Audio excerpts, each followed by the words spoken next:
அப்போ G U Pope அவர்கள் மொழிபெயர்த்தது சரியாக இருக்கும் பட்சத்திலே சிவஞான முனிவருடைய ஆராய்ச்சி தேடலிலே விடை கிடைக்கும். இந்த நாய் என்ன பண்ணுமா? நல்ல கறி எலும்பு போட்டா கூட சாப்பிட்டாதான். மண்ணில் இருக்கக்கூடிய அந்த மண்ணை நோண்டி எடுத்து என்ன பண்ணுமா? அந்த மண்ணுக்கு கீழாக இருக்கக்கூடிய எலும்பை நோண்டி எடுத்து 2 தாடைகளிலே பல்ல கடிக்குமா? அதுல ஏதாவது டேஸ்ட் இருக்குமா?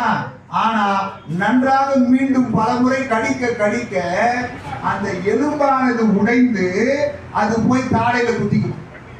அப்ப தாடையில குத்தும் போது அதனுடைய ரத்தமே இதுக்கு ரொம்ப டேஸ்ட் ஆகுதுன்னு என்ன பண்ணுமா? சுவைக்கும்.